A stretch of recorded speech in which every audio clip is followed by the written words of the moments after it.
Friends, आज हम बात करेंगे कक्षा 12वीं के हिंदी पुस्तक आरोह का भाग 2 काव्य खंड के दूसरे पाठ पतंग, जिसके कवि हैं आलोक धनवा। इसका प्रश्न उत्तर हल करने वाले हैं। तो चलिए शुरू करते हैं। प्रश्न 1। सबसे तेज बौछारें गईं भादो गया के बाद प्रकृति में जो परिवर्तन कवि ने दिखाया है उसका वर्णन अपने शब्दों में करें। उत्तर। इस कविता में कवि ने प्राकृतिक वातावरण का सुंदर वर्णन किया है। भादो माह में तेज वर्षा होती है, इसमें बौछारें पड़ती है। बौछारों के समाप्त होने पर शरद का समय आता है, मौसम खुल जाता है, प्रकृति में निम्नलिखित परिवर्तन दिखाई देते हैं। भादो यानी कि अगस्त महीना, इसमें तेज बारिश होती है। उसके बाद सितंबर में तो बारिश वापस चली जाती है। तो उसके बाद मौसम खुलना शुरू हो जाता है। जब मौसम खुलना शुरू हो जाता है तो शरद ऋतु आना स्टार्ट हो जाता है। तब किस तरह वातावरण में परिवर्तन आता है उसे हम आगे जानेंगे। तो वातावरण में किस तरह का परिवर्तन होता है, वो निम्नलिखित परिवर्तन होता है। निम्नलिखित में से हैं, सवेरे का सूरज खरगोश की आँखों जैसा लाल लाल दिखाई देता है। जिस प्रकार खरगोश की आँखें लाल होती है, वैसी सवेरे सुबह जब होता है तो आकाश में लाल लाल लालिमा छा जाती है और खरगोश की आँखों जैसा लगता है। दूसरा, शरद ऋतु के आगमन से उमस समाप्त हो जाती है। ऐसा लगता है कि शरद अपनी साइकिल को तेज गति से चलाता हुआ आ रहा है। जैसे ही भादो महीना चला जाता है तो शरद ऋतु यानी सर्दी का मौसम का आगमन होता है। उमस तब समाप्त हो जाता है, यानी कि बारिश की बौछार ख़त्म हो जाती है तो शरद आ जाती है। तो इतना फास्ट आता है कि ऐसा लगता है कि कोई साइकिल से आ रहा है, तेज़ गति से आ रहा है। वातावरण साफ व धुला सा लगता है। धूप चमकीली होती है, आकाश में कोई बादल नहीं होता है तो बहुत चमकीली होती है। पांचवा, फूलों पर तितलियां मंडराती दिखाई देती हैं। जैसे ही बारिश का मौसम चला जाता है तो फूलों पर तितलियां का मंडराने का नज़र आता है। छठवा है, बच्चे के रंग बिरंगे पतंग आकाश में उड़ाने लगते हैं। तो चारों ओर सीटियों और किलकारियों की आवाज़ गूंज उठती है। जैसे ही बारिश का मौसम ख़त्म होता है तो बच्चे छत पे चढ़ के बाहर जाकर पतंग उड़ाने लगते हैं, तो उनकी किलकारियाँ और सीटी की आवाज़ गूंजती है। इस प्रकार वातावरण में परिवर्तन दिखाई देता है जब भादों का मौसम चले जाता है तो। प्रश्न 2, सोचकर बताएं कि पतंग के लिए सबसे हल्की और रंगीन चीज़, सबसे पतला कागज़, सबसे पतली कमानी जैसे विशेषणों का प्रयोग क्यों किया गया है। उत्तर, कवि ने पतंग के लिए सबसे हल्की और रंगीन चीज़, सबसे पतला कागज़, सबसे पतली कमानी जैसे विशेषणों का प्रयोग किया है। वह इसके माध्यम से पतंग की विशेषता तथा बाल सुलभ चेष्टाओं को बताना चाहता है।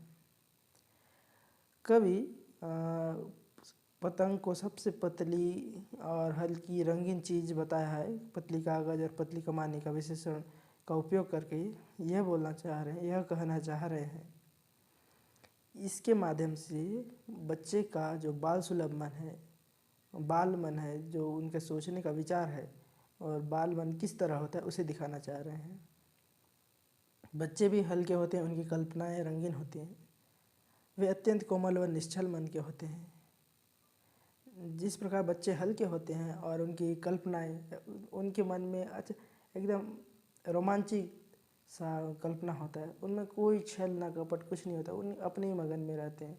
उनका सोच अपने ही धुन में होता है, इसलिए उनका मन को कहा गया है कि उनकी कल्पनाएं, उनके सोच पूरा रंगीन होती है और उनका जो मन होता है निश्चल और अत्यंत कोमल होता है। इसी तरह पतंगे भी रंग बिरंगी हल्की होती हैं, वे आकाश में दूर तक जाती हैं। जिस प्रकार बच्चे का मन कोमल और निश्चल होता है, वैसे ही पतंग भी रंग बिरंगी होती है और हल्की होती है और आकाश में दूर तक जाती हैं। और इन विशेषणों के प्रयोग से कवि पाठकों का ध्यान आकर्षित करना चाहते हैं। विशेषण का विशेषता ये होता है कि किसी का भी ध्यान को आकर्षित करने के लिए उपयोग किया जाता है। तो कवि ने इन सब चीज़ों का जैसे पतली कमानी, पतला कागज, हल्की रंगीन चीज कहकर पाठकों का ध्यान आकर्षित करने के लिए ये उपयोग किए हैं। प्रश्न 3, बिंब स्पष्ट करें। सबसे तेज बौछारें गईं, भादो गया सवेरा हुआ। खरगोश की आंखों जैसा लाल सवेरा, शरद आया पुलों को पार करते हुए। अपनी नई चमकीली साइकिल तेज चलाते हुए, घंटी बजाते हुए जोर जोर से, चमकीले इशारों से बुलाते हुए और आकाश को इतना मुलायम बनाते हुए कि पतंग ऊपर उड़ सके। उत्तर, बिंब यानी कि होता है कि किस तरह से उसका हाव भाव हलचल को प्रस्तुत किया गया उसे। तो इसका उत्तर है, कवि ने इस कविता में दृश्य बिंब का सार्थक व स्वाभाविक प्रयोग किया है। उन्होंने बच्चों के भावानुरूप बिंब का प्रयोग किया है। पाठक भी कवि की संवेदनाओं को शीघ्र ग्रहण कर लेता है। इस अंश के निम्नलिखित बिंब हैं। कविता में ज़्यादा से ज़्यादा दृश्य बिंब का उपयोग किया गया और जो भी बिंब का यहाँ प्रयोग किया गया कवि ने बच्चे के भाव के अनुसार ही उपयोग किया है। और इस कविता में सबसे तेज बौछारें गई, भादो गया सवेरा हुआ से लेके कि पतंग ऊपर उड़ सके में इन बिंबों का प्रयोग किया गया है। तेज बौछारें में है दृश्य बिंब। दृश्य बिंब में भी बहुत सारा उन्हें भी कैटेगराइज किया गया है। दृश्य बिंब में गतिशील है, स्थिर है, तो दृश्य बिंब का गतिशील बिंब है ये। सवेरा हुआ भी दृश्य बिंब है, क्योंकि सवेरा हुआ मन में एक छवि आ जा रही है लेकिन वो स्थिर है। और तेज बौछारें में बौछार उसका ये दृश्य बन जा रहा है लेकिन वो गतिशील है। बौछार यानी गतिशील होता है ना, उसका बिंब बन रहा है, गतिशील है वो। और सवेरा हुआ स्थिर है। खरगोश की आंखों जैसा लाल सवेरा, ये भी दृश्य बिंब है, क्योंकि खरगोश की आंखें ऐसी बात करते उसका आंखों का छवि आ जा रहा है मगर वो स्थिर दिखाई दे रहा है। पुलों को पार करते हुए, ये भी दिखाई दे रहा है जैसे इसका भी छवि बन जा रहा है लेकिन ये गतिशील है। साइकिल तेज चलाते हुए, ये भी गतिशील है, दृश्य बिंब है। घंटी बजाते हुए जोर जोर से, ये श्रव्य बिंब है। घंटी बजाते हुए तो ऐसे ही आवाज़ सुनाई देता है। घंटी का सीधा सा पर्यायवाची लगता है आवाज़, तो ये होगा श्रव्य बिंब। चमकीले इशारों से बुलाते हुए, इशारों एक दिखाने का होता है तो दृश्य होगा, दृश्य बिंब। दृश्य बिंब में गतिशील बिंब। आकाश को इतना मुलायम बनाते हुए, ये स्पर्श बिंब है। मुलायम यानी छूने से पता चलता है, तो ये स्पर्श बिंब है।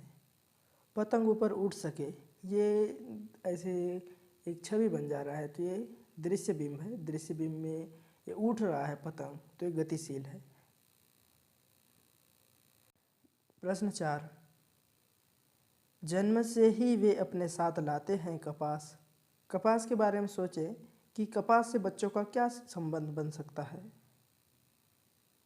उत्तर, कपास व बच्चों के मध्य गहरा संबंध है।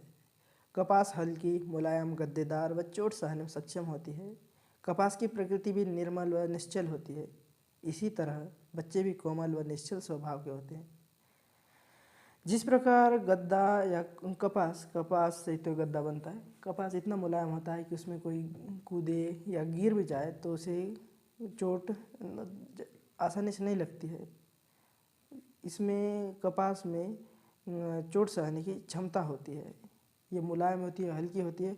और जिस प्रकार कपास सफ़ेद होता है, एकदम निर्मल स्वच्छ होता है, वैसे ही बच्चा का मन निर्मल व निश्चल होता है और उनमें चोट सहने की क्षमता भी होती है। उनका शरीर भी हल्का व मुलायम होता है।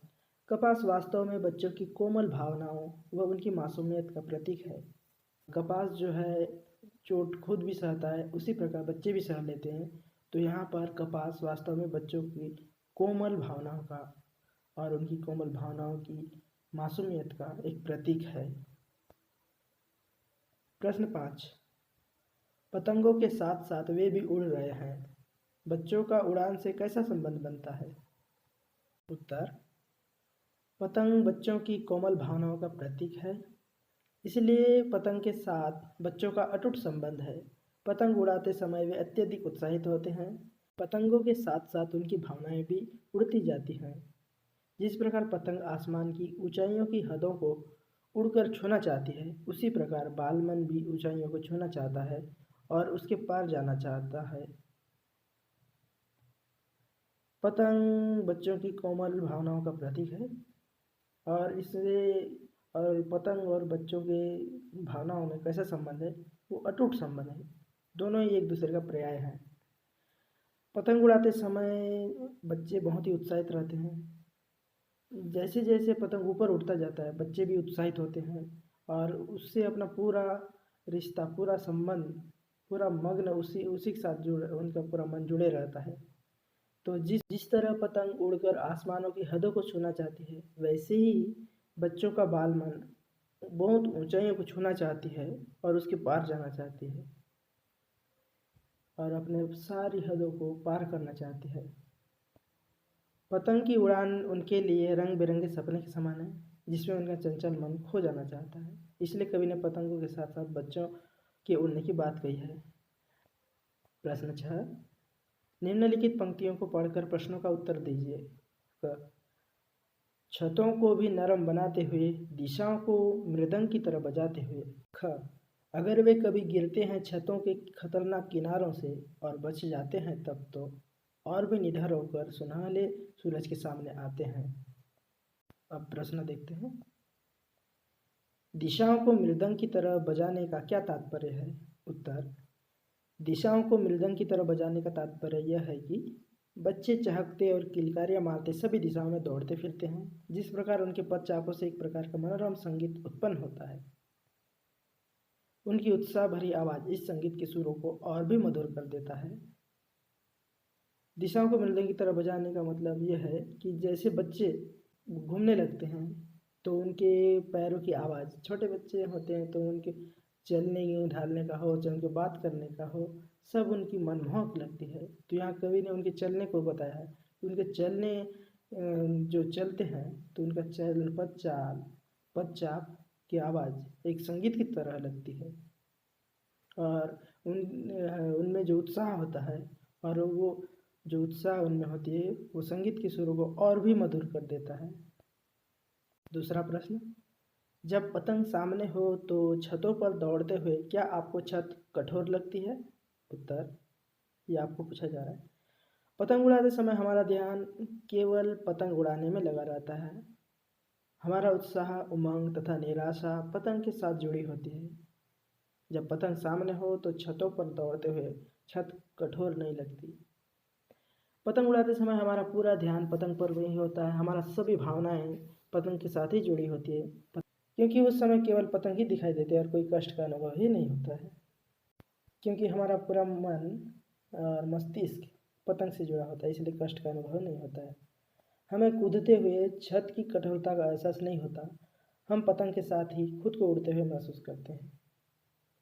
हम छत में कूदते हैं, फांदते हैं पतंग उड़ाते हुए, तो भी उसका कठोरता महसूस नहीं होता है, क्योंकि हमारा पूरा मन, भावना, पूरा पतंग साथ ही उड़ने लगता है और ऐसा हम महसूस करते हैं।